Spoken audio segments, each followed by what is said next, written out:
Hello बच्चों, welcome back to my channel. कैसे हैं आप सब लोग। आप लोग के जो बिहार में जो नए काउंसलर की वैकेंसी आई थी उसके प्रैक्टिस सेट चल रहे थे, तो इस पर प्रैक्टिस के लिए जो बुक मैंने आप लोग को बताई थी कि ये यूथ की अच्छी बुक है, आप लोग ले सकते हैं, तो आप लोगों ने कहा था कि उसको करवा भी दें। उसमें जो प्रैक्टिस सेट दे रखे हैं तो अब से वो आपके स्टार्ट हो रहे हैं। 10 प्रैक्टिस सेट दे रखे थे, सारे प्रैक्टिस सेट एक एक करके मैं आप लोग को सॉल्व करवा दूंगी, एक्सप्लेन अच्छे से कर दूंगी, जिससे कि आपको कोई प्रॉब्लम ना हो। जिन बच्चों के पास नहीं भी है, जो नहीं परचेस कर सकते हैं, उनको भी आपके सारे प्रैक्टिस सेट सॉल्व हो जाएंगे। और इसमें जो पेपर दे रखा है 2018 वाला, वो भी मैं आप लोग को सॉल्व करवा दूंगी, उसकी अलग से वीडियो आ जाएगी। तो आइए वीडियो को शुरू करते हैं। लेकिन शुरू करने से पहले जिन बच्चों ने चैनल को अभी तक सब्सक्राइब नहीं किया है, देखते हैं बहुत से बच्चे लेकिन सब्सक्राइब नहीं करते हैं, कर दीजिए, फ्री है। और वीडियो को लाइक कर दीजिएगा अगर अच्छी लगे तो, और फ्रेंड्स साथ शेयर भी कर दीजिएगा। आइए शुरू करते हैं और फर्स्ट क्वेश्चन लेते हैं। Which of the following items will appear in the debit side of the profit and loss account?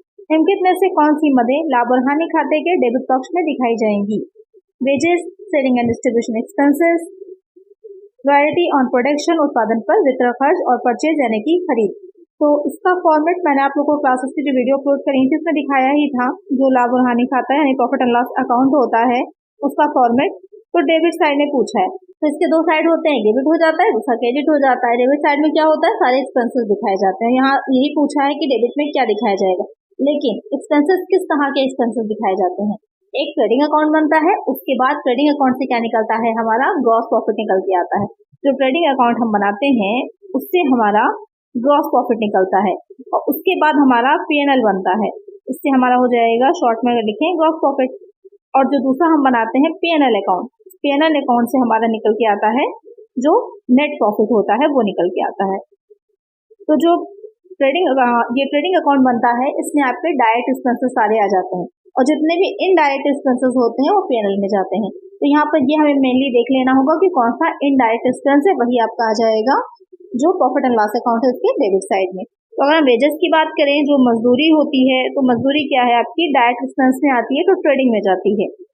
Selling and distribution expenses, बिक्री और वितरण खर्च, तो ये जो सेलिंग एंड डिस्ट्रीब्यूशन एक्सपेंसेस होते हैं ये आपके किस में जाते हैं, ये इनडायरेक्ट हो जाते हैं, और ये प्रॉफिट एंड लॉस अकाउंट में ही डाले जाते हैं। तो यहाँ पर आपका आंसर मिल जाता है कि करेक्ट आंसर हो जाएगा ऑप्शन बी। सी में दे रखा है उत्पादन पर वितरण खर्च, जो प्रोडक्शन पर अगर डायरेक्टली दे रखा होगा तो भी आपका किस में जाएगा, ट्रेडिंग में जाएगा। और क्रय परचेज तो सीधा सीधा ट्रेडिंग में ही जाता है। तो यहाँ पर बी ऑप्शन क्या हो जाएगा, करेक्ट हो जाएगा। चलिए नेक्स्ट क्वेश्चन है। We can say business is in profit when, हम कह सकते हैं कि व्यवसाय में लाभ होता है जब एसेट एक्सीड्स लायबिलिटीज, परिसंपत्तियां देनदारियों से अधिक हो, इनकम एक्सीड्स एक्सपेंसेस, आय व्यय से अधिक हो, इनकम एक्सीड्स लायबिलिटीज, आय देनदारियों से अधिक हो, एसेट एक्सीड्स एक्सपेंडिचर, परिसंपत्ति व्यय से अधिक हो। यहाँ पर क्वेश्चन कह रहा है कि हम कब मानेंगे कि किसी बिजनेस में प्रॉफिट अधिक होता है। जैसे अभी ट्रेडिंग में P&L आपने समझ लिया, जो भी मैंने आप लोग को समझाया था प्रीवियस क्वेश्चन में। तो यहाँ पर क्या चीज अधिक होने पर या क्या चीज ज्यादा होने पर माना जाएगा कि प्रॉफिट में है वो बिजनेस। उसके लिए क्या है, सीधे सीधे एसेट लायबिलिटी आपको कहीं नहीं जाना, सीधे सीधे हमें इनकम और एक्सपेंसेस को देखना है। अगर हमारी इनकम ज्यादा है, एक्सपेंसेस कम है, तो हम प्रॉफिट में होंगे। और अगर हमारे एक्सपेंसेस ज्यादा, हमने खर्च बहुत ज्यादा कर दिया लेकिन उतनी इनकम नहीं है, तो क्या हो जाएंगे, हम लॉस में होंगे। तो किससे देखा जाएगा, इनकम एक्सीड्स एक्सपेंसेस, आय व्यय से अधिक हो। तो एक आंसर हो जाएगा ऑप्शन बी। नेक्स्ट क्वेश्चन लेते हैं।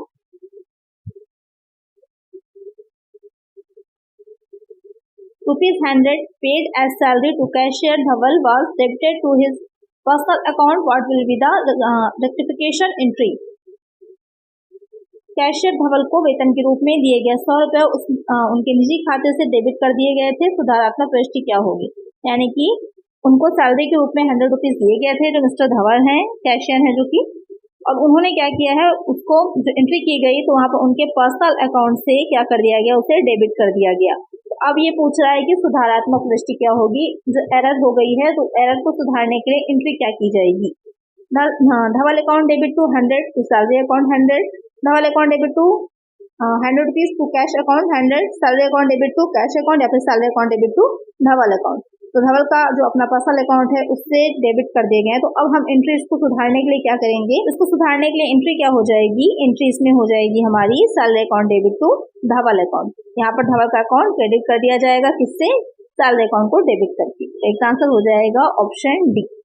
तो सुधारात्मक जो आपकी इस तरह के एरर केस को सुधारने से रिलेटेड एंट्रीज होती हैं, क्वेश्चन में पूछी जाती हैं, एग्जाम्स में अक्सर आती हैं, तो उसको देख लीजिएगा। इसके क्लासेस की वीडियो में मैंने आप लोगों को प्रोवाइड भी कराई थी एक वीडियो जहाँ पे इससे रिलेटेड सारी एंट्रीज थी, तो एक बार उसको देख लीजिएगा।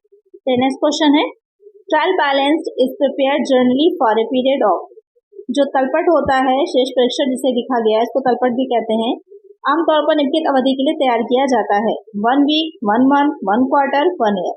तो यहाँ पर ट्रायल बैलेंस जो होता है किस अवधि के लिए तैयार किया जाता है, तो ट्रायल बैलेंस को 1 साल के लिए तैयार किया जाता है, 1 वर्ष के लिए। तो फिर ट्रायल बैलेंस जो बनाते हैं, तो जब हम अपने सारे अकाउंट्स तैयार कर लेते हैं उसके बाद ही बनाया जाता है ना, क्योंकि उसकी बाकी जो होती है बैलेंस जो होता है उसी से बनाया ही जाता है, इसको देखने के लिए कि जो भी अकाउंट बनाए गए हैं, रखे गए हैं, तो आपस में मैच कर रहे हैं कि नहीं। अगर दोनों साइड इक्वल आ रहे हैं तो ये मान लिया जाता है कि आपने जो भी अकाउंट्स रखे हैं उसमें किसी तरह का कोई एरर नहीं है। हालांकि ये बात क्लियरली कही जाती है कि दोनों साइड इक्वल आ रहे हैं तो जरूरी नहीं होता कि अकाउंट्स रखे गए सारे सही हों। तो ये कहना कि पूरी तरह एक्यूरेट है, ये जरूरी नहीं होता कि एक्यूरेट हो, लेकिन मान लिया जाता है जनरली कि हाँ वो एक्यूरेट होंगे। तो ये किसके लिए तैयार किया जाएगा, जब आपके वर्ष में समाप्ति पर एंडिंग के टाइम में जब आपके सारे अकाउंट्स रख लिए जाएंगे तब बनाया जाएगा। तो 1 वर्ष की अवधि के लिए होता है। एक आंसर हो जाएगा ऑप्शन डी। नेक्स्ट क्वेश्चन है, अ cashier can commit a fraud bye. एक कैशियर धोखाधड़ी कर सकता है और costing the receipt side of the cash book, रोकड़ बही के प्राप्ति पक्ष को बढ़ा करके, under casting the payment side of the cash book, रोकड़ बही के भुगतान पक्ष को कम करके, under casting the ways book यानी कि मजदूरी पुस्तक को कम करके आंकना, या फिर over casting the payment side of the cash book, रोकड़ बही के भुगतान पक्ष को ओवर कॉस्ट करना। तो यहाँ पर आपको क्लियर होना चाहिए, जो कैश बुक बनाई जाती है उसके डेबिट में क्या होता है और क्रेडिट में क्या होता है, वहीं से सारी चीजें आपको क्लियर होंगी। यहाँ पर जो कह रहा है क्वेश्चन में कि एक कैशियर जो है वो किस तरह से फ्रॉड कर सकता है, क्या तो कैशियर जो होगा फ्रॉड करने की अगर हम बात करें तो पहला पॉइंट जो दे रखा है कि रोकड़ बही के प्राप्ति पक्ष को बढ़ा देना, कि जो रिसीप्ट हुई है उसको बढ़ा दें, उस तरह से कर सकता है। या फिर जहाँ पर पेमेंट उसने कम कर दिया है उस पेमेंट को कम करके दिखा दें, इस तरह से करेगा।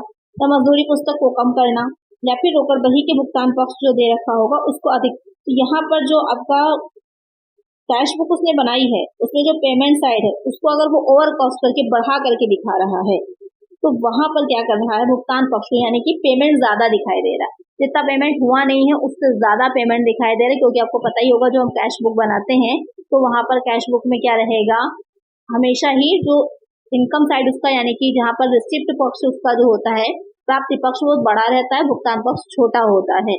आप कभी भी बनाइए, ये प्रश्न भी क्वेश्चन भी आता है कि ऐसा कि हमेशा ही क्या रहेगा, किस तरह का बैलेंस दिखाता है, डेबिट बैलेंस क्यों दिखाता है, ये क्वेश्चन भी आता है। तो हमेशा ही क्या रहता है, जो रिसिप्ट साइड है वो पेमेंट साइड से बड़ा रहता है। तो यहाँ पर अगर वो पेमेंट ज्यादा दिखा देगा तो वहां पर क्या हो जाएगा, वो कम हो जाएगा। जो जितना भी पैसा एक्स्ट्रा उसने दिखा दिया है पेमेंट में वो सब वो रख सकता है, या छल कपट जो भी फ्रॉड है वो कर सकता है, तो ओवर कॉस्ट कर सकता है वो पेमेंट पक्ष को। तो एक आंसर हो जाएगा ऑप्शन डी। तो इस तरह के क्वेश्चन आपको प्रैक्टिकली अगर पता है कि कहाँ पर डेबिट साइड में क्या चीज रहती है, रिसीविंग रहती है या पेमेंट रहता है, तभी आपको क्लियर रहेगा। चलिए यहाँ पर एक आंसर है ऑप्शन डी। नेक्स्ट क्वेश्चन देखते हैं, विच of the following is not a feature of bank reconciliation statement. निम्नलिखित में से कौन बैंक समाधान विवरण की विशेषता नहीं है। यहाँ पर पूछा है रिकंसिलिएशन स्टेटमेंट जो बनाते हैं उसकी क्या विशेषता नहीं है। इस तरह के क्वेश्चन मैं पहले भी प्रीवियस वीडियोस में काफी ले चुकी हूँ उसके बारे में। आइए देखें क्या कह रहा है। It is a part of the process of accounts, या खातों की प्रक्रिया का एक हिस्सा है। It can be prepared at any time during the financial year as and when it is required. इसे वित्तीय वर्ष के दौरान किसी भी समय तैयार किया जा सकता है जब इसकी आवश्यकता होगी। इट इज अ स्टेटमेंट, ये एक विवरण है। It is prepared to reconcile the causes of difference between the bank balance as per cash book and the balance as per passbook. ये बैंक बैलेंस के बीच अंतर के कारणों को समेटने के लिए तैयार किया जाता है कैश बुक और पासबुक के अनुसार शेष राशि से। तो यहाँ पर आपसे पूछा है विशेषता नहीं है, ध्यान में रखिएगा, नॉट लिखा है, ये नहीं कि क्या फीचर है, क्या नहीं है फीचर, यानी कि इसमें से कोई 3 जो होंगे वो उसकी विशेषता होंगे, उसके फीचर होंगे, और कोई एक जो है वो उसकी विशेषता नहीं होगी। कौन सी है उसकी जो ऐसी चीज उसकी विशेषता नहीं है। सबसे पहला कहा है कि ये खातों की प्रक्रिया का एक हिस्सा है। तो जब हम अकाउंट्स बनाते हैं उसका प्रोसेस ये नहीं होता। जो अकाउंट्स हम बनाते हैं वहां पर क्या होता है, हम अपना जर्नल तैयार करते हैं, जर्नल से हम अपना लेजर तैयार करते हैं, जो सब्सिडरी बुक्स होती हैं, उसके बाद हम उससे अपने फाइनल अकाउंट्स की तरफ बढ़ते हैं। तो यहाँ पर ये जो आपका प्रोसेस में यूज होगा तो ये गलत है, प्रोसेस का हिस्सा नहीं होता। तो पहला ही पॉइंट ऐसा निकल करके आ रहा है, विशेषता नहीं हो जाएगी बैंक समाधान विवरण की। और देख लेते हैं सेकंड पॉइंट में जो कहा है, इसी वित्तीय वर्ष के दौरान किसी भी समय तैयार किया जा सकता है। करेक्ट है, कभी भी आवश्यकता होने पर से तैयार किया जा सकता है, सही है ये पॉइंट। इट इज स्टेटमेंट, ये एक विवरण है, ये भी सही है, ये एक स्टेटमेंट है। क्वेश्चन इस तरह से बन सकता है कि अकाउंट है कि स्टेटमेंट है, तो ये एक स्टेटमेंट है ना कि अकाउंट है। और जो डी वाला पॉइंट कह रहा है कि ये बैलेंस से बनाया जाता है, जो शेष निकल के आता है उससे बनाया जाता है। बैंक बुक, बैंक का जो पासबुक होती है उसका, और साथ में जो कैश का बैंक कॉलम होता है उसका, तो करेक्ट है, उसी से बनाया जाता है। बाकी ये तीनों फीचर्स हैं, ये वाला ए पॉइंट नहीं होगा। चलिए नेक्स्ट क्वेश्चन लेते हैं। The following information of Mamta Tyagi is given on 31 December 2017. Bank balance as per the passbook is ₹10,000. Dividend of ₹2,000 was collected by the bank but was entered in the cash book as 200. What is the cash book bank balance? यहाँ पर आपको cash book का bank balance बताना है। कह रहा है कि ममता त्यागी हैं, उन्होंने निम्नलिखित जानकारी 31 दिसंबर 2017 को दी, डेट कोई भी हो सकती है। पासबुक के अनुसार बैंक बैलेंस कितना है, 10,000 का है। लाभांश कितना है, 2,000 रुपये बैंक द्वारा एकत्र किए गए थे, लेकिन रोकड़ बही में सिर्फ 200 रुपये ही दर्ज किए गए हैं। रोकड़ बही बैंक शेष क्या होगा, ये आपसे क्वेश्चन पूछ रहा है। तो इसे निकालने के लिए क्या करना है, इसको निकालने के लिए हम इसको सॉल्व करेंगे। बहुत लंबा चौड़ा सॉल्व नहीं करना, आपको बस पता होना चाहिए कि बैंक रिकंसिलिएशन स्टेटमेंट कैसे तैयार किया जाता है। आप इसको निकाल लेंगे। सॉल्व करने में क्या करना है, आपको बैंक रिकंसिलिएशन स्टेटमेंट जो हम प्रिपेयर करेंगे, तो वहाँ पर बैलेंस एज पर पासबुक आपकी जो क्वेश्चन में जो कि दे रखा है 10,000 का, उसको नोट कर लीजिए। उसके बाद जो उसमें से हम डिविडेंड है, जो dividend not collected in cash book, जो डिविडेंड है जो कि कैश बुक में कलेक्ट नहीं किया गया है, उसको हम लेस कर देंगे 1,800 का। अब यहाँ पर बच्चों को थोड़ा सा कंफ्यूजन रहेगा कि 1,800 क्यों लेस किया गया है। जैसे कि आपके क्वेश्चन में दे रखा था कि 2,000 का था, लेकिन सिर्फ 200 रुपये ही क्या किया गया था, वहाँ पर दिखाया गया था। तो 2,000 में से अगर आप लेस करेंगे 200 रुपीज, तो कितना नहीं कलेक्ट कर पाया है बैंक, यानी कि सिर्फ 200 ही दिखा दिया गया था गलती से। 1,800 जो है 1,800 का है या 1,800 का जो है वो नहीं शो किया गया था। तो यही यहाँ पर क्या करेंगे, हम इसको भी लेस कर देंगे। तो अब balance as per cash book कितना हो जाएगा हमारा, 8,200, 8,200 रुपए। यही क्या हो जाएगा, हमारा आंसर हो जाएगा। तो यहाँ पर करेक्ट आंसर क्या हो जाएगा, ऑप्शन डी होगा।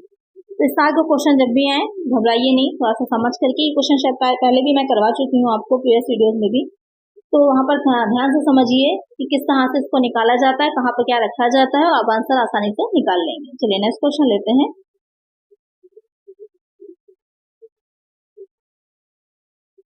When preparing a bank reconciliation statement, if you start with a debit balance as per cash book, checks issued but not presented within the period should be। जब एक bank समाधान विवरण बनाया जा रहा हो, यदि आप रोकड़ बही के डेबिट शेष को लेकर चलते हैं, तो अवधि के दौरान निर्मित किए गए किंतु प्रस्तुत न किए गए चेकों को जोड़ा जाना चाहिए, एडेड, डिडक्टेड, घटाया जाना चाहिए, not required to be adjusted, समझने की कोई आवश्यकता नहीं होती, नन ऑफ द अबव, इसमें से कोई नहीं। यहाँ पर क्वेश्चन क्या कह रहा है कि जब एक बैंक समाधान, यानी कि जब हम एक बैंक रिकंसिलिएशन स्टेटमेंट को प्रिपेयर कर रहे होते हैं, तो वहां पर अगर हम इससे स्टार्ट कर रहे हैं, जो हमारा रोकड़ बही यानी कि जो हमारी कैश बुक है, उसके हम डेबिट शेष से, आप किसी से भी बना सकते हैं, आप बैंक बैंक का भी वो ले सकते हैं, पासबुक का भी बैलेंस उससे भी स्टार्ट कर सकते हैं, या फिर आप कैश बुक से भी स्टार्ट कर सकते हैं। लेकिन अगर हम कैश बुक के डेबिट शेष से स्टार्ट कर रहे हैं, तो वहां पर अगर अवधि के दौरान निर्मित कुछ ऐसे हैं जो इशू किए गए थे लेकिन प्रस्तुत नहीं किए गए हैं चेक, तो वहां पर उन्हें क्या करेंगे, किस तरह से हम उसको क्रिएट करेंगे, तो उसे हम क्या करेंगे, जोड़ा जाना चाहिए, ऐड करेंगे। तो एक आंसर हो जाएगा ऑप्शन ए। नेक्स्ट क्वेश्चन है, the determination of expenses for an accounting period is based on principle of. किसी लेखावधि के लिए व्ययों का निर्धारण निम्नलिखित के सिद्धांत के आधार पर किया जाता है। कॉस्ट लागत, ऑब्जेक्टिविटी अभिलक्षिता उद्देश्यता, मैचिंग सुमेलन, मैटेरियलिटी यानी कि भौतिकता। क्वेश्चन यहाँ पे क्या कह रहा है कि किसी भी अकाउंटिंग पीरियड में जो व्ययों का निर्धारण किया जाता है, यानी जो एक्सपेंसेस का डिटर्मिनेशन किया जाता है, वो किस प्रिंसिपल पर बेस्ड होता है, ये आपसे क्वेश्चन में पूछा है। किस प्रिंसिपल पर वो बेस्ड होगा, वो बेस्ड हो जाता है जो सुमेलन यानी कि जो मैचिंग कॉन्सेप्ट होता है उस पर बेस्ड होता है। आय व्यय का जो मिलान, इनकम या फिर एक्सपेंसेस का जो मैचिंग कॉन्सेप्ट होता है उससे रिलेटेड होता है, तो ये आपके अकाउंटिंग जो कॉन्सेप्ट हैं या जो प्रिंसिपल्स हैं उस पर वीडियो आपकी आई थी, जहाँ पर मैंने बहुत डिटेल में स्टार्टिंग में ही फर्स्ट और सेकंड वीडियो थी जहाँ पर मैंने आप लोग को अकाउंटिंग के सारे बताए थे कॉन्सेप्ट क्या होते हैं। अगर नहीं देखी है आपने तो क्लासेस का अलग से लिंक पड़ा हुआ है, इसी वीडियो के डिस्क्रिप्शन में देख लीजिएगा सारी वीडियोस को, तो वहाँ पर आपको अच्छे से क्लियर हो जाएगा। करेक्ट आंसर है ऑप्शन सी। नेक्स्ट क्वेश्चन है personal expenses are not recorded as per. व्यक्तिगत खर्चों को डैश के आधार पर रिकॉर्ड नहीं किया जाता है। मनी मेजरमेंट कॉन्सेप्ट, मुद्रा मापन अवधारणा, कॉस्ट कॉन्सेप्ट, लागत अवधारणा, बिजनेस इनिशिएटिव कॉन्सेप्ट, व्यापारिक इकाई अवधारणा, कम्युनिटिज्म, रूढ़िवादिता अवधारणा। इतना समझ लीजिए कि आपके जो अकाउंटिंग कॉन्सेप्ट है उसमें से कम 2-3 क्वेश्चन आते ही आते हैं, और एक क्वेश्चन आपका जो अकाउंटिंग इक्वेशन है उससे भी जरूर आएगा। तो यहाँ पर इतना समझिए, अगर आपने इसको अच्छे से कंफर्म कर लिया, अच्छे से समझ लिया, तो आपके सारी जो 4 क्वेश्चन है वाले अच्छे से निकल जाएंगे, ये आपके मार्क्स पक्के होंगे।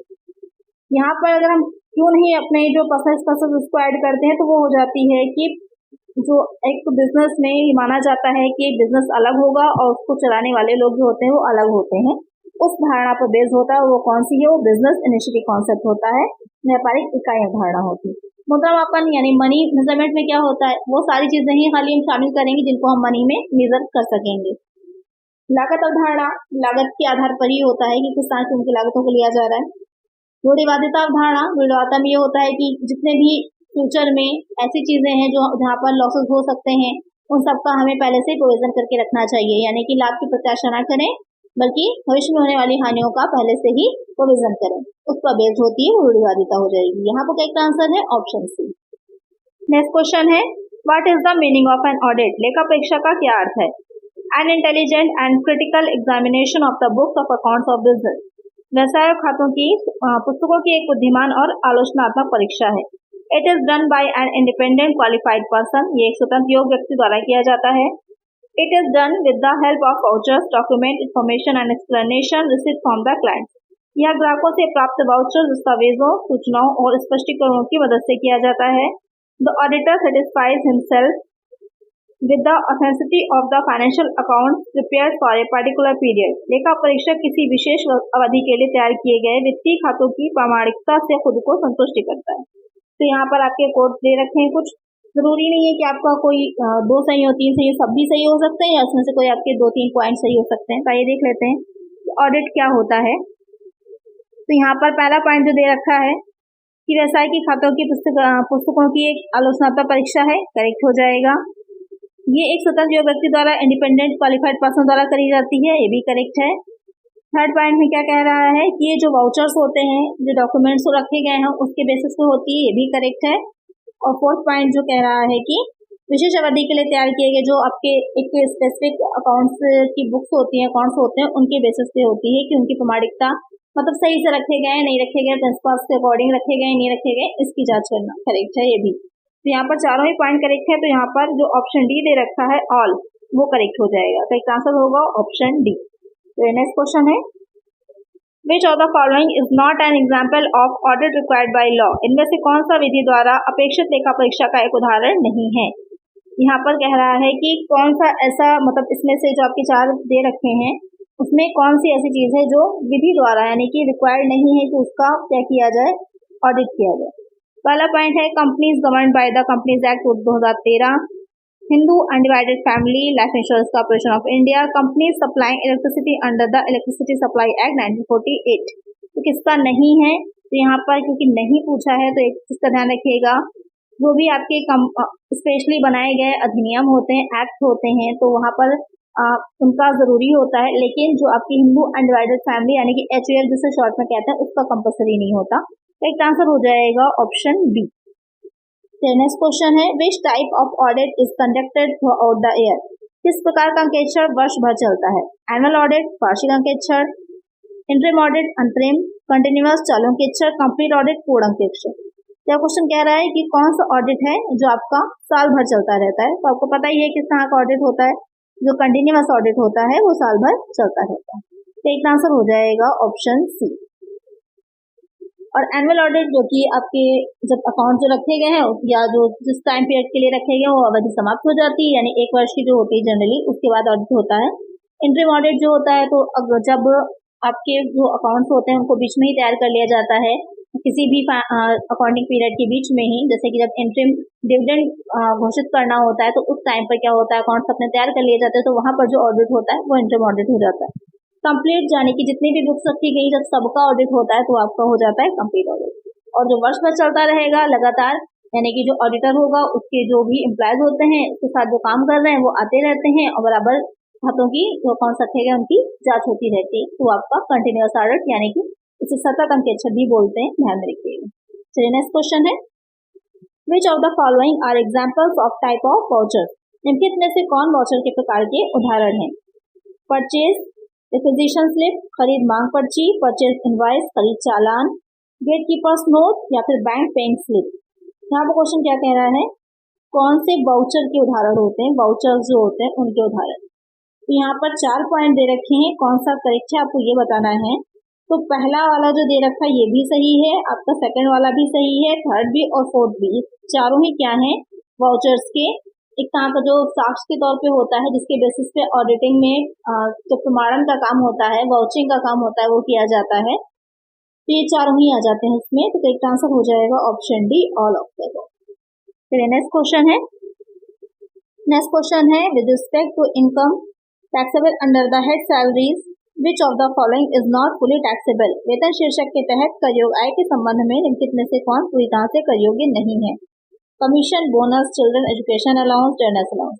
क्वेश्चन कह रहा है कि ये जो ऑप्शन आपके दे रखे हैं, तो हम सैलरी हेड निकालते हैं, मैंने आपको बताया ही हुआ है कि 5 हेड होते हैं, वहाँ पर जो सैलरी हेड होता है उसमें कौन सी इनकम जो होती है वो पूरी तरह से कर योग्य नहीं होती, और कुछ आपकी इनकम होती है फुली टैक्सेबल होती है, कुछ आपकी पार्टली होती है, कुछ पूरी तरह से एग्जेम्प्ट होती है। तो यहाँ पर कमीशन भी आपका पूरा टैक्सेबल होगा, बोनस भी होता है और जो महंगाई भत्ता है वो भी होता है, लेकिन जो चिल्ड्रन एजुकेशन अलाउंस होता है वो नहीं होता है। ये आपको प्रीवियस क्वेश्चन जो मैंने कराई है वीडियो उसमें ले चुकी हूँ मैं इस तरह का क्वेश्चन कि कितना होता है 100 रुपीज पर 100 रुपीज जो होते हैं पर चिल्ड्रन पर मंथ के अकॉर्डिंग जो होता है, अधिकतम 2 बच्चों तक ये आपका क्या होता है कटौती मिलती है, इसके ऊपर जितना होगा वो टैक्सेबल हो जाता है। तो ये पूरी तरह से नहीं होता है, आंशिक होगा, पार्टली होगा। तो एक आंसर क्या हो जाएगा हमारा, ऑप्शन सी हो जाएगा। तो नेक्स्ट क्वेश्चन है, with respect to provision of TDS on insurance commission under section 194D, tax shall not be deducted if the aggregate amount of remuneration or reward credited are paid during the financial year to the payee does not exceed dash। धारा 194D के तहत बीमा आयोग पर TDS के प्रावधान के संबंध में कर नहीं काटा जाएगा यदि भुगतानकर्ता को वित्तीय वर्ष के दौरान पारिश्रमिक या इनाम की कुल राशि डैश से अधिक नहीं है। यहाँ पर सीधे क्वेश्चन ये पूछ रहा है कि कब जो होता है जो TDS यानी कि टैक्स डिडक्ट एट सोर्स, उद्गम स्थान पर जो होता है कर की कटौती कब नहीं की जाएगी, यदि जो पारिश्रमिक या जो भी इनाम दिया जा रहा है उसकी राशि कितने से अधिक नहीं हो, ये क्वेश्चन ने पूछा। और ये किस सेक्शन में आएगा, ये आ जाता है 194D सेक्शन में। तो इसका करेक्ट आंसर क्या हो जाएगा, होगा ऑप्शन डी 15,000। 15,000 तक है तो वहां पर अगर TDS नहीं कटेगा, इसके ऊपर अगर होगा तो TDS वहां पर लगाया जाता है। इसका आंसर हो जाएगा ऑप्शन डी। नेक्स्ट क्वेश्चन है, which of the following is not a variant of peace rate system? निम्नलिखित में से कौन पीस रेट प्रणाली का प्रकार नहीं है? तो पीस रेट क्या होता है आपको पता होगा, जो मजदूरी दी जाती है, जो वेजेस पे की जाती हैं, तो एक कार्यानुसार की जाती है, एक समयानुसार की जाती है, यानी कि एक टाइम वेज सिस्टम होता है, एक आपका पीस रेट सिस्टम होता है। जैसे कि कुर्सी की हम चेयर की अगर बात कर रहे हैं, तो अगर एक चेयर बनाने के अगर 1 चेयर बनाने के लिए उसे अगर पे किया जा रहे हैं, सपोज कर लीजिए 100 रुपए, तो अगर वो एक दिन में 5 चेयर बनाएगा तो उसे कितने मिलेंगे, 500 रुपीज मिलेंगे। ये हो जाएगा हमारा पीस रेट सिस्टम। अगर इसकी जगह पर उसको इस तरह से दी जाएगी कि उसे पर डे सिर्फ 500 ही मिलेंगे, पर डे उसे अगर हम बात करें पर डे कितना मिल रहा है, 500 ही मिल रहा है, भले वो एक कुर्सी बनाए या 10 कुर्सी बनाए, उसे मिलेंगे सिर्फ 500 ही। तो ये हो जाती है समयानुसार। यहाँ पर आपके आज के अकॉर्डिंग भी दे रखा हो सकता है कि 5 घंटे 8 घंटे, वो समय दर में आ जाता है। अब आते हैं क्वेश्चन पर, इनमें से कौन पीस रेट प्रणाली का प्रकार नहीं है? स्ट्रेट पीस रेट सिस्टम, सीधा टुकड़ा मूल्य प्रणाली, टेलर सिस्टम, गेन टैक्स and bonus plan, flat time rate system, सपाट समय दर प्रणाली। तो यहाँ पर कौन सा नहीं आता है? तो अलग अलग जो थे लोग उन्होंने अलग अलग तरह से दिया है। इसमें बहुत से आ जाते हैं, आपके हाल से आते हैं, रोमन आते हैं, टेलर आते हैं, सबकी अलग अलग पद्धतियां हैं, अलग अलग तरह से दिया। तो मेनली जिनको बांटा जाता है, कुछ आपकी समानुसार हो जाती है, कुछ हो जाती है कार्यानुसार हो जाती है। यहाँ पर क्योंकि आपकी कार्यानुसार पूछा है तो उसमें कौन सा करेक्ट हो जाएगा, आपका ऑप्शन डी जो है फ्लैट टाइम रेट सिस्टम जो है, नाम से क्लियर हो रहा है टाइम के बेस पे उन्होंने दिया गया है फ्लैट टाइम रेट, तो ये आपका फीस रेट में नहीं आएगा, बाकी ये तीनों ही फीस रेट में आते हैं। तो एक आंसर हो जाएगा ऑप्शन डी। नेक्स्ट क्वेश्चन है, zero base budgeting technique was first introduced by dash. Zero base budget जो था वो सबसे पहले कहाँ से स्टार्ट किया? जो बजटिंग होती है, बजटिंग कई तरह के बजट बनाए जाते हैं, तो वहाँ पर जो जीरो बेस होता है, जीरो बेस का मतलब होता है कि जब भी बजट तैयार किया जाता है तो प्रीवियस में जो बजट बनाए गए हैं उनका एक बार अवलोकन होता है, उनको ऑब्जर्व किया जाता है, देखा जाता है कि किस तरह से, उसी के बेस पे आगे के लिए बजट तैयार किया जाता है। लेकिन जो जीरो बेस सिस्टम होता है वहां पर हम प्रीवियस का कुछ भी नहीं देखते, सब कुछ नए सिरे से एक नए ढंग से शुरुआत करते हैं, वो जीरो बेस हो जाता है। इसने की थी, तो इसकी शुरुआत जो की थी वो पीटर ए पायर के द्वारा की गई थी अमेरिका में। तो एक आंसर क्या हो जाएगा हमारा, ऑप्शन ए हो जाएगा। ध्यान में रखिएगा इसका आंसर पीटर ए पायर। ये कई बार पूछा गया प्रश्न है, कई अलग अलग एग्जाम्स में आया हुआ है। तो नेक्स्ट क्वेश्चन लेते हैं,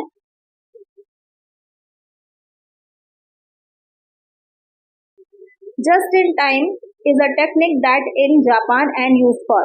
जस्ट इन टाइम नामक तकनीक जापान में आरंभ हुई और इसका इस्तेमाल डैश के लिए होता है। Ensuring that employees are punctual, या सुनिश्चित करने के लिए कि कर्मचारी पाबंद है।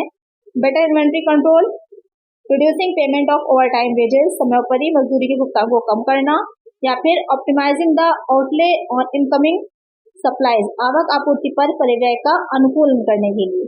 यहाँ पर जो जस्ट इन टाइम टेक्निक है जो कि जापान में यूज हुई थी, नाम से देखिए क्लियर है। अगर ये पूछा रहा है क्वेश्चन में कि जस्ट इन टाइम जो है वो टेक्निक कहाँ की है, तो सीधा आंसर क्या हो जाएगा, जापान की। ये भी क्वेश्चन आ सकता है, किस लिए यूज होती है। अब क्वेश्चन हमारा मेनली ये बनता है, तो ये यूज होती है optimising the outlay and income supplies, आवक आपूर्ति पर परिव्यय का अनुकूलन करने के लिए। अब ये है क्या, थोड़ा सा समझ लेते हैं। ये मेनली क्या है, जो इन्वेंट्री होती है, जो सामग्री होती है, उसके मैनेजमेंट की एक टेक्निक होती है।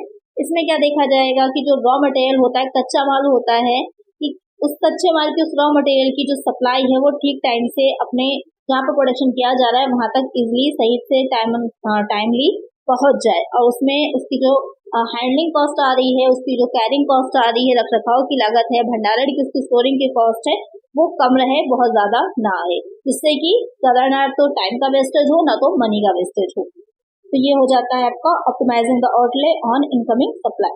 एक आंसर हो जाएगा ऑप्शन डी। नेक्स्ट क्वेश्चन है, which of the following industries is likely to use work costing. निम्नलिखित में से किस उद्योग द्वारा कार्य लागत निर्धारण का उपयोग करने की संभावना है? शुगर मैन्युफैक्चर, चीनी निर्माता, टेलीकॉम सर्विसेज, ग्रेन ट्रेड, अनाज व्यापारी, ऑडिट फर्म, लेखा परीक्षा फर्म।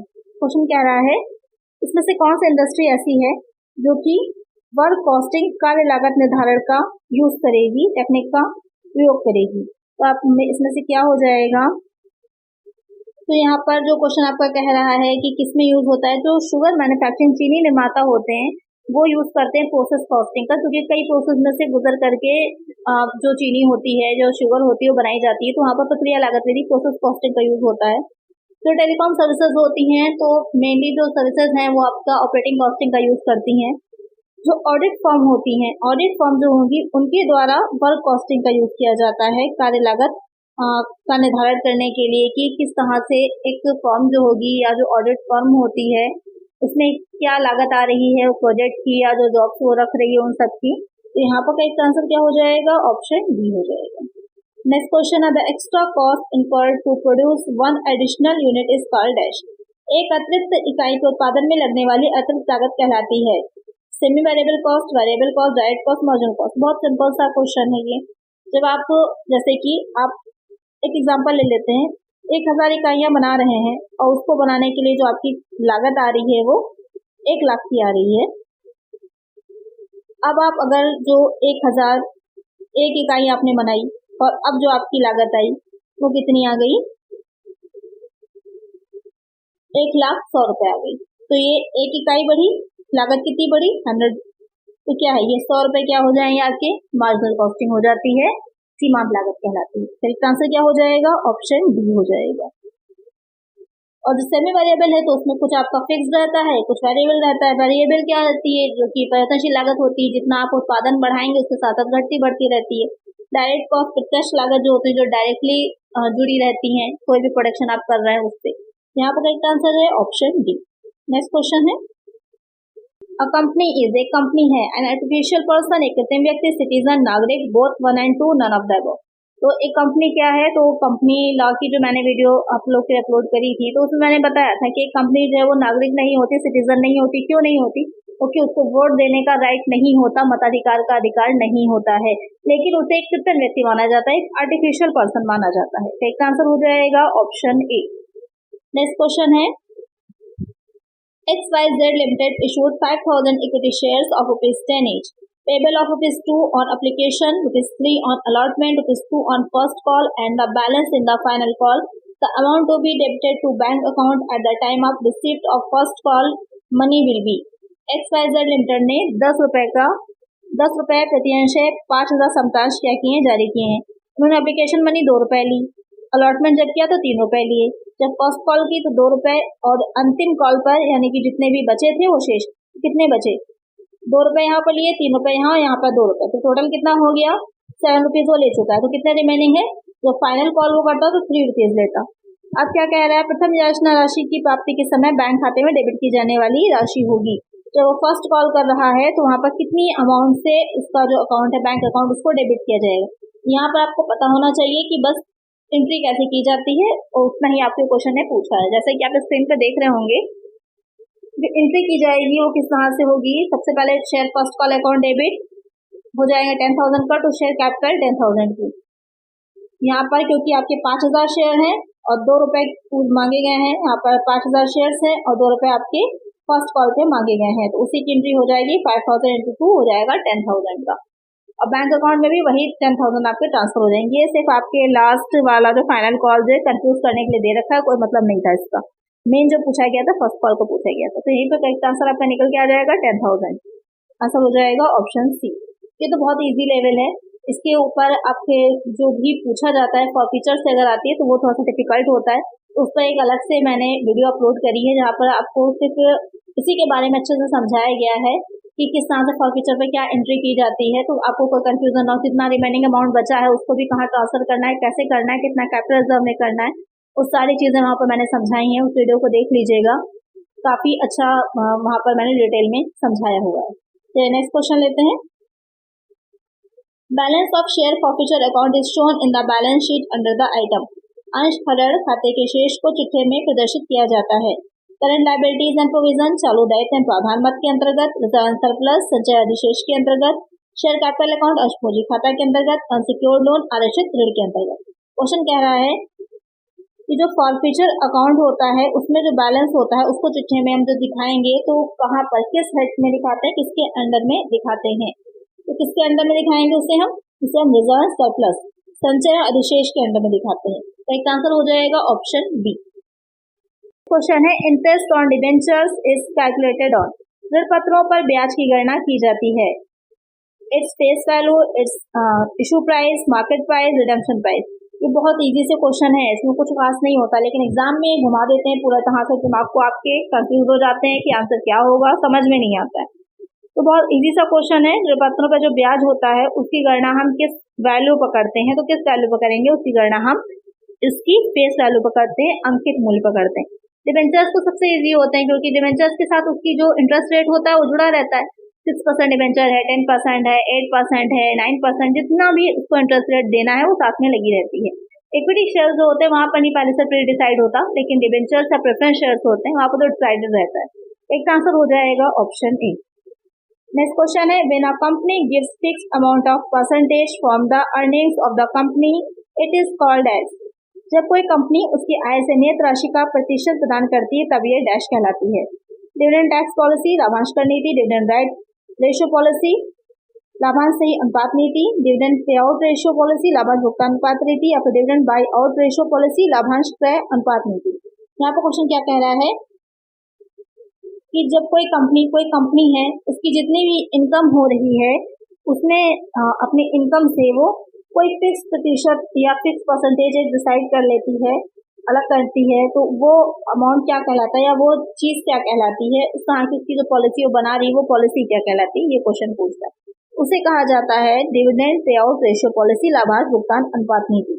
एक आंसर हो जाएगा ऑप्शन सी। एक तरफ उसका जो है आपका डिविडेंड रहता है, लाभांश रहता है, कितना वो पे कर रही है, वो उसकी जो पॉलिसी बना रही है वो आपकी लाभांश भुगतान अनुपात नीति कहलाती है। एक आंसर हो जाएगा ऑप्शन सी।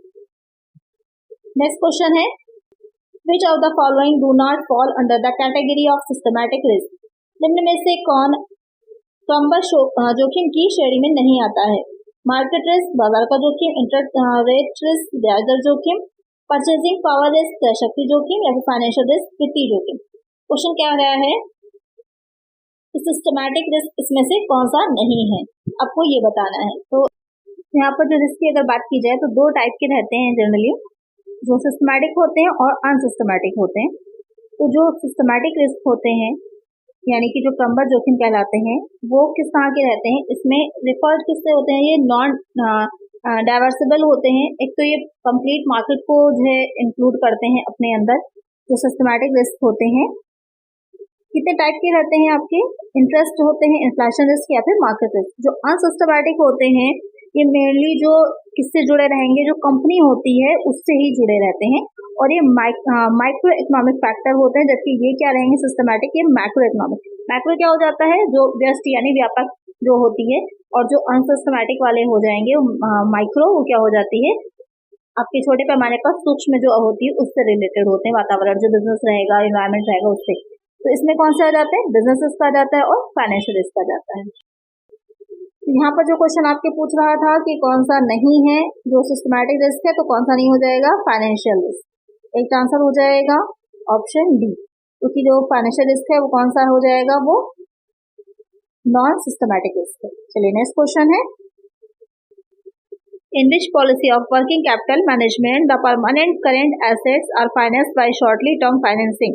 कार्यशील पूंजी के प्रबंधन की किस नीति के अंतर्गत स्थायी चालू समिति का वित्तीयकरण लघुकालिक वित्त के द्वारा किया जाता है? Conservative policy, aggressive policy, moderate policy, all of the above. Question में क्या कह रहा है कि जो कार्यशील पूंजी का यानी वर्किंग कैपिटल का जो मैनेजमेंट किया जाता है उसकी जो पॉलिसी तैयार की जाएगी उसमें जो स्थायी होती है और जो चालू होती है, यानी कि आपको पता ही होगा एक फिक्स्ड होती है और एक क्या हो जाती है क्या करंट होती है। फिक्स्ड जो आपकी जो वैसी एसेट्स होती हैं जो कैपिटल से रिलेटेड होती है, यानी कि जो कैपिटल एसेट्स होती हैं, और जो चालू वाली होती है करंट वर्किंग कैपिटल होती है, उसमें क्या रहता है जो बिजनेस के चलाने के लिए आवश्यक होती है, जरूरी होती है, उसकी बात हो रही है। तो कौन सी जो होगी इसमें से लघुकालिक वित्त के द्वारा इसमें से पॉलिसी जो होगी उससे रिलेटेड होगी, ये क्वेश्चन आपसे पूछ रहा है। कौन सी हो जाती है इसमें से, जो उग्रवादी नीति होती है, एग्रेसिव पॉलिसी होती है, वो इससे जुड़ी रहती है। यहाँ पर एक आंसर हो जाएगा ऑप्शन बी। अब ये है क्या, तो उग्रवादी कार्यशील पूंजी नीति जो होती है इसमें रिस्क ज्यादा रहता है। जो मेन आपकी करंट एसेट्स होती है उसमें जो हम निवेश कर रहे होते हैं, इन्वेस्टमेंट हम कर रहे होते हैं, तो उससे जुड़ी होती है। तो इसमें क्या रहेगा कि जो फ्लक्चुएटिंग एसेट होती है उसमें किस तरह से वित्त पोषित किया जाए, यानी कि किस तरह से फाइनेंस उसमें दिया जाए, कितना इन्वेस्ट किया जाए, उससे रिलेटेड पॉलिसीज तैयार की जाती है। क्योंकि बहुत ज्यादा इन्वेस्ट कर देने पे ये रहता है कि आपके पास रनिंग के लिए, बिजनेस को चलाने के लिए उतना फाइनेंस नहीं रह जाएगा, तो बहुत ही सोच कर समझ कर हमको उसमें इन्वेस्टमेंट करना पड़ता है। एक आंसर हो जाएगा ऑप्शन बी। नेक्स्ट क्वेश्चन है, which accounting standard is used for depreciation accounting. हिरास लेखांकन के लिए किस लेखांकन प्रमाण का प्रयोग किया जाता है? 2, 5, 6, 13। बहुत सिंपल सा इजी सा क्वेश्चन है, इसका आंसर आप मुझे जल्दी से कमेंट करिए कि जो डिप्रिसिएशन होता है उसमें कौन सा अकाउंटिंग स्टैंडर्ड का यूज किया जाता है। नेक्स्ट क्वेश्चन लेते हैं, bookkeeping is the art of accounting in monetary form for business and other transactions. This definition is given by. पुस्तपालन, व्यापारिक तथा अन्य व्यवहारों का मौलिक रूप से लेखा करने की कला, ये परिभाषा दी है। स्पाइसर एंड पैडलर ने, जार बॉटलीबाय ने, कार्टर ने, या फिर जॉन मैकनी ने। तो यहाँ पर बुक कीपिंग क्या है, एक आर्ट है, किस तरह की पुस्तपालन जो है वो व्यापारिक और जो व्यवहार के मौद्रिक होती हैं से रिलेटेड होती हैं उनका लेखा करने की एक आर्ट होती है, कला है। ये परिभाषा जो दी है वो किसने दी है, ये हो जाएगा स्पाइसर एंड पैडलर ने दी है। तो एक आंसर हो जाएगा ऑप्शन ए। नेक्स्ट क्वेश्चन है, अ ट्रायल बैलेंस शोज पर क्या प्रदर्शित करता है? A trial balance of profit and loss account, लभानी खाते का शेष, complete accuracy of accounting done by the accountant, लेखाकार द्वारा किए गए लेखांकन की पूरी शुद्धता। Arithmetical accuracy of ledger balance, खाता बही के शेषों की गणना शुद्धता। Balance between asset and liability, संपत्ति और दायित्वों के मध्य शेष। तो जो ट्रायल बैलेंस है तलपट होता है वो क्या शो करता है, तलपट क्या शो करेगा, ये सबसे लास्ट में बनाया जाता है जब हम सारे अपने अकाउंट्स बना लेते हैं एक्यूरेसी को चेक करने के लिए, शुद्धता को जांचने के लिए। तो ये क्या प्रदर्शित करता है या फिर क्या शो करता है, तो ये खाता बही के शेषों का गणती शुद्धता, arithmetical accuracy of ledger balance. तो एक आंसर हो जाएगा ऑप्शन सी हो जाएगा। लेखांकन की शुद्धता नहीं बताता है आपका, ना ही लाभानी खाते का शेष होता है और ना ही संपत्ति दायित्व के मध्य शेष होता है। ये सिर्फ आपके अर्थमेटिकल एक्यूरेसी बताता है जो आपने लेजर बैलेंसेस तैयार किए हैं। तो ये नेक्स्ट क्वेश्चन है, letters of credit, guarantees, forward contracts etc come under which one of the following. साख पत्र, गारंटी, वायदा संविदा आदि इनके में से किसके अंतर्गत आते हैं। Liabilities of A bank, bank की देयता। Assets of A bank, bank की संपत्तियां। Foreign exchange items of A bank, bank की विदेशी मदें। Of balance sheet items of A bank, bank की तुलना पत्र से हटकर अन्य मदें। तो यहाँ पर जो साख पत्र है, गारंटी है, जो कॉन्ट्रैक्ट या फिर जो फॉरवर्ड कॉन्ट्रैक्ट्स होते हैं बनाए जाते हैं वो क्या है, किसमें आते हैं, वो आ जाते हैं मेनली आपके of balance sheet items of A bank, bank की तुलन पत्र से जो बैंक का बैलेंस शीट होती है उसके इससे हट करके बनाई गई मदें या फिर रखी गई मदें होती हैं। एक आंसर हो जाएगा ऑप्शन डी। नेक्स्ट क्वेश्चन है, which of the following is not an intangible asset. इसमें से कौन सी अमूर्त संपत्ति नहीं है। कुछ टैंगिबल एसेट जिससे आप देख को छू सकते हैं और कुछ होती है इनटैंगिबल एसेट जिससे कि आप देख छू नहीं सकते। तो यहाँ पर कौन सी है, गुडविल, डेटर, कॉपीराइट, पेटेंट। यहाँ पर लेकिन ये पूछा है कि कौन सी नहीं है, इज नॉट। तो गुडविल भी है, कॉपीराइट भी है, पेटेंट भी, जो डेटर होता है वो नहीं है। तो इसका आंसर हो जाएगा ऑप्शन बी। नेक्स्ट क्वेश्चन है, restrictions on the issue of shares at premium has been imposed by the company as per the Companies Act 1956 under the section। Company अधिनियम 1956 की डैश के तहत कंपनी द्वारा प्रीमियम पर share जारी करने पर प्रतिबंध लगाया जाता है। सेक्शन 80, 81, 82 और 78। यहाँ पर क्वेश्चन कह रहा है कि जो 1956 की धारा कौन सी ऐसी सेक्शन है जिसके तहत कंपनी पर प्रीमियम द्वारा शेयर जारी करने पर प्रतिबंध लगाया जाता है। तो यहाँ पर एक चीज को थोड़ा सा करेक्ट कर लीजिए क्योंकि अब आपका कंपनीज एक्ट 1956 नहीं चल रहा, अब 2013 चल रहा है, 2013 चल रहा है। तो 2013 में बहुत सी सेक्शंस क्या हुई हैं, चेंज हो गई हैं। तो यहाँ पर आपकी 78 नहीं होगी बल्कि जो अब नई सेक्शन है वो 52 है। तो यहाँ पर आप अलग से आंसर इसका नोट कर लीजिएगा। सेक्शन जो हो जाएगी 52 उसकी सब सेक्शन 2 हो जाएगी। ये हो जाएगा करेक्ट आंसर क्योंकि जो अब अपडेटेड आएगा, क्योंकि जो आपकी जिससे मैं आपको प्रैक्टिस आप लोग को सॉल्व करवा रही हूँ यूथ कंपटीशन की, तो प्रीवियस का क्वेश्चन होगा जो उन्होंने अब दे दिया है, लेकिन अब 2013 जो आपका अपडेटेड वर्जन है वो आपका 52 सबसेक्शन 2 है। इन केस अगर 1956 पूछ लेता है तो आपका 78 आंसर हो जाएगा, नहीं तो यहाँ पर ये अपडेट करके आपके आंसर में ही आएगा। तो करेक्ट आंसर हो जाएगा ऑप्शन डी। चलिए नेक्स्ट क्वेश्चन लेते हैं, arrange the following stage of formation of companies in a proper sequence. कंपनियों की बनाए जाने के निम्नलिखित चरणों को क्रमबद्ध करें। एक कंपनी जो बनाई जाती है तो उसकी क्या सीक्वेंस किस तरह से बनाई जाती है, इससे रिलेटेड क्वेश्चन है। सबसे पहले प्रमोशन स्टेज आएगी, raising of share capital stage, incorporation stage या फिर कॉन्वेंसमेंट स्टेज या फिर सिलेक्शन ऑफ नेम। तो सबसे पहले कौन सा काम होता है, तो सबसे पहले जो किया जाता है वो हो जाएगा संवर्धन यानी कि प्रमोशन। इसमें क्या रहता है, इसमें ये देखा जाता है कि एक कंपनी को जब बनाने का एक थॉट आता है, विचार आता है कि हाँ हमें इस तरह की कंपनी बनानी है, कितने से बनाई जाएगी, कितने लोग उसमें रहेंगे, कितनी कैपिटल होनी चाहिए, किस तरह का वो काम करेगी, उसका पर्पस क्या होगा, किस राज्य में होगी, ये सारे काम जो आ जाते हैं सोचा जाता है, ये प्रमोशन स्टेज हो जाती है। उसके बाद क्या किया जाएगा, फिर कंपनी के नाम का चयन किया जाता है। उसके बाद क्या किया जाएगा, कंपनी के नाम का चयन कर लेने के बाद हम क्या करते हैं, निगमन का यानी कि इनकॉर्पोरेशन कराने यानी कि उसको रजिस्टर्ड करवाते हैं। उसके बाद क्या किया जाएगा, जब हम निगमन कर लेंगे तो अंश पूंजी के निगमन कि हम जो शेयर कैपिटल है, क्योंकि एक कंपनी काफी बड़े पैमाने पे होती है, उसमें पूंजी बहुत अधिक होती है, तो किसी एक व्यक्ति के पास इतनी पूंजी इतनी कैपिटल नहीं होती, तो क्या करता है जितनी भी है उसको छोटे छोटे टुकड़ों में तोड़ देता है। वो एक टुकड़ा क्या कहलाता है, शेयर कहलाता है, अंश कहलाता है। उन अंशों को क्या करता है वो जनता को, अगर प्राइवेट कंपनी है तो फिर जनता को निर्मित नहीं किए जाते, लेकिन अगर पब्लिक कंपनी है तो जो पब्लिक होगी जनता होती है उसको निर्मित किए जाते हैं, इशू किए जाते हैं। तो उसका निर्गमन की जो भी फॉर्मेलिटीज होती है वो पूरी करेगा। उसके लास्ट में आ जाता है कॉमन्समैन स्टेज यानी कि प्रारंभिक चरण। अब वो अपनी कंपनी को स्टार्ट करता है, शुरू करता है, व्यापार बिजनेस अपना स्टार्ट करता है। तो अब अगर इसको सीक्वेंस में रखें तो सबसे पहले क्या था हमारा ए पॉइंट आ जाएगा। ऑप्शन देख लेते हैं तो ऑप्शन सी में ही दे रखा है ए पॉइंट, यही हमारा करेक्ट हो जाएगा। अगर एक दो में आपके और ए होते तो आगे में देखना होता। तो सबसे पहला जो आपका सी वाला दे रखा है वही आंसर करेक्ट हो जाएगा। करेक्ट आंसर होगा ऑप्शन सी। नेक्स्ट क्वेश्चन है memorandum of association is are. पार्षद सीमा नियम है internal rules of the company, company के आंतरिक नियम, guidelines for board of directors, संचालक मंडल के लिए दिशा निर्देश, agreement between company and board of director, company तथा संचालक मंडल के मध्य अनुबंध, charter of the company, company का चार्टर। तो पार्षद सीमा नियम के बारे में मैंने आप लोगों को बताया था कि क्या होता है। आंतरिक नियम नहीं होते, जो आर्टिकल ऑफ एसोसिएशन होता है वो कंपनी के इंटरनल रूल से रिलेटेड होता है। बोर्ड ऑफ डायरेक्शन के गाइडलाइन भी नहीं है, न ही कोई एग्रीमेंट। ये क्या है, कंपनी का एक चार्टर है, चार्टर ऑफ द कंपनी।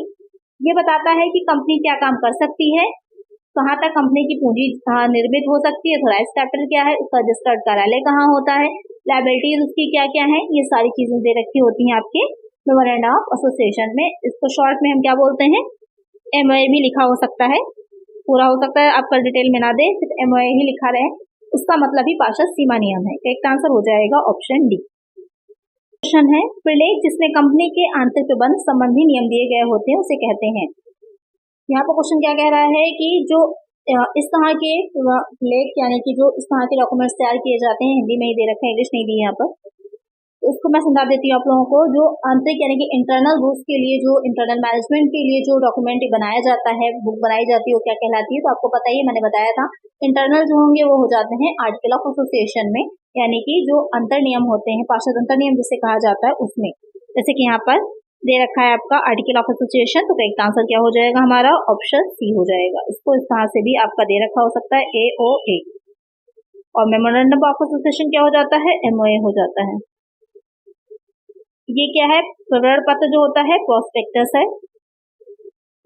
तो इंग्लिश में प्रोस्पेक्टस बोलते हैं, हिंदी में प्रवरण हो जाता है। कि जब अशोका यानी कि जो शेयर्स जो होते हैं उनको निर्मित करना होता है तो वहां पर पहले प्रोस्पेक्टस जारी किया जाता है। जिस तरह से आपके कॉलेज का, स्कूल का प्रोस्पेक्टस होता है जिसमें आपके कॉलेज के बारे में सारी इन्फॉर्मेशन दे रखी होती है, इसी तरह एक कंपनी का प्रोस्पेक्टस होता है जिसमें कंपनी से रिलेटेड सारी इन्फॉर्मेशन दे रखी होती है, और उसमें ही बताया जाता है कि आप किस तरह से शेयर्स को ले सकते हैं। और जो सम्मेलन प्रमाण पत्र होता है, तो इनकॉर्पोरेट जो कंपनी होती है तो उसका उसको एक सर्टिफिकेट मिलता है, उसकी बात की जा रही है। चलिए नेक्स्ट क्वेश्चन है, What among the following is not coming under the rights of a company secretary? इनमें से एक कथन कंपनी सचिव के अधिकारों के तहत नहीं आता है। Right to control and supervise the working of his department, अपने विभाग के कार्य का नियंत्रण एवं पर्यवेक्षण करने का अधिकार। Right to sign a document, दस्तावेज पर हस्ताक्षर करने का अधिकार। Right to borrow money on behalf of the company, company की ओर से धन उधार लेने का अधिकार। Right to receive remuneration even at the time of winding up of the company as a preferential creditor, company के समापन के समय भी अधिमान्य ऋणदाता के रूप में पारितोषिक प्राप्त करने का अधिकार। ये कंपनी लॉ से रिलेटेड क्वेश्चन है।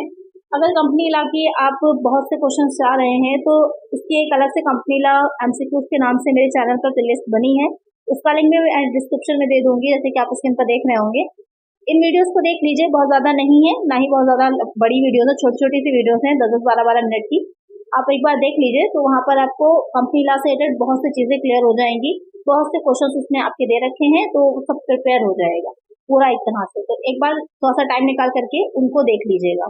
तो यहाँ पर जो क्वेश्चन कह रहा है कंपनी सचिव के अधिकारों के तहत नहीं आते हैं, कौन सा हो जाएगा वो, तो यहाँ पर जो डी ऑप्शन दे रखा है कि कंपनी के समापन के समय भी अधिमान्य ऋणदाता के रूप में पारितोषिक प्राप्त करना, यानी कि जब कंपनी समाप्त हो रही है, लिक्विडेशन में जा रही है, वाइंडिंग अप हो रही है, उस टाइम पर प्रेफरेंशियल स्टेटस मान करके उनका जो भी भुगतान है उनको दिया जाना, ये उनको राइट नहीं होता। राइट आंसर क्या हो जाएगा, ऑप्शन डी। बाकी पहला पॉइंट कि जो अपना डिपार्टमेंट है उसके पर नियंत्रण कंट्रोल रखना, पर्यवेक्षण करना उसका, ये भी राइट है। डॉक्यूमेंट को साइन करना भी राइट है, और कंपनी की तरफ से मनी या फिर कंपनी के बिहाफ पर मनी को बारो करना, उधार लेना भी इनका राइट है। क्या राइट नहीं है, प्रेफरेंशियल क्रेडिटर्स की तरह ये अपना पारिश्रमिक पाने का इनको अधिकार नहीं होता, तब जब कंपनी को वाइंडिंग अप किया जा रहा हो, वाइंड अप किया जा रहा हो, कंपनी समाप्त हो रही हो। तो इसका आंसर हो जाएगा ऑप्शन डी। नेक्स्ट क्वेश्चन है, which constitutional amendment has been made to pass the GST bill. GST bill को पारित करने के लिए कौन सा संवैधानिक संशोधन किया गया है? 101, 120, 122, 150। यानी कि जब जीएसटी बिल पास किया गया था तो वहां पर जो अमेंडमेंट किया गया था कॉन्स्टिट्यूशन में, वो कौन सा अमेंडमेंट था ये पूछ रहा है।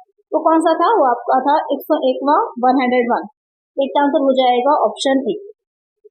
तो इसमें आपका एक प्रैक्टिस सेट पूरा कंप्लीट हो गया है, जिसमें कॉमर्स से रिलेटेड जितने भी क्वेश्चंस थे वो मैंने करवा दिए हैं। नेक्स्ट वीडियो में नेक्स्ट प्रैक्टिस सेट रहेगा। आई होप आपको वीडियो अच्छी लगी होगी, समझ में आ गया होगा अच्छे से डिटेल में। वीडियो अच्छी लगी है लाइक करिएगा, चैनल को सब्सक्राइब कर लीजिएगा इस तरह की वीडियोस के लिए, और फ्रेंड्स वीडियो को शेयर भी कर दीजिएगा। मिलते हैं नेक्स्ट प्रैक्टिस सेट में। Thank you.